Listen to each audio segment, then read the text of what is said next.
these white Christian Southerners fit within this fabricated history of the advance of white Christian civilization. And by the way, telling the truth about slavery doesn't mean you can't talk about hope and progress, right? Right. They're not mutually exclusive. They're on the National Mall. There's a monument to Martin Luther King Jr.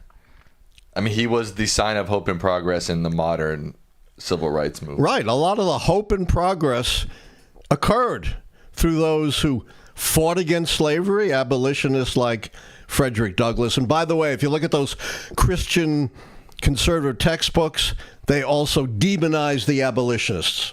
Of course. Yes, of course. And, celebrate the Confederates. Again, I keep going back to this. Like, I just can't imagine the American. I can't wrap my mind around how American people are buying this. How they think the Trump administration is justified in all this. Like, yep, Confederate statues, we need to keep those up because we need to preserve history. But we need to review all the slavery stuff, but not any of the Confederate. Again, like, I just don't understand who is buying into this. I wonder. I haven't seen any polling on this, but I can't believe that most Americans are buying into this. But again, this is what authoritarians do.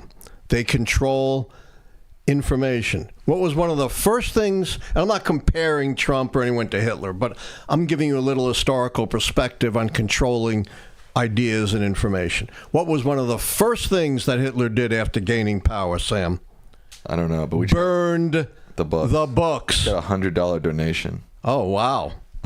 It's from Stephen. What is it? J. I can't read their full name. Let me see if I can. Yeah.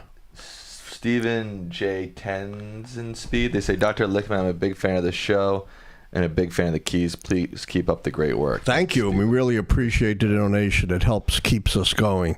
And, I think I mentioned last time when the Soviet dictators took over, they made everyone register their typewriters to make sure that anything they wrote would be in conformance with the political interests of the dictators.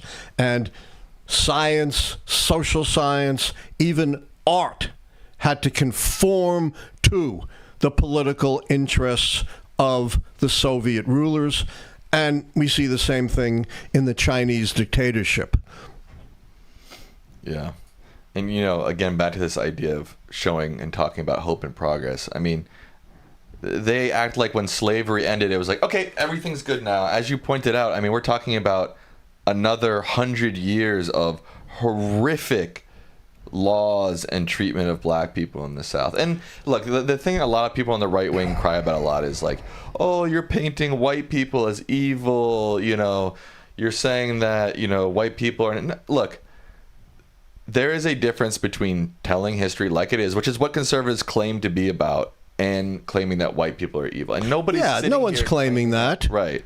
Again, it's just a distraction from the reality and the terrible arguments they present.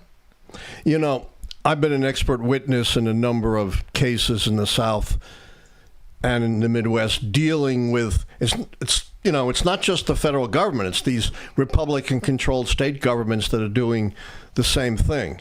And I've looked at, we saw the example from Florida, their curriculum and, their attack on critical election theory. And they don't present any body of scholarship in support of this. It's solely driven by people like this Lindsay Halligan, I guess, who have not done scholarly research, who don't have scholarly credentials, who don't have a track record of seeking the truth. They just make things up. Yeah, I mean, she's just some Trump advisor. She's a lawyer. I mean... Right. Has she studied and written about slavery? Obviously not, or she wouldn't have, presented such a gross distortion.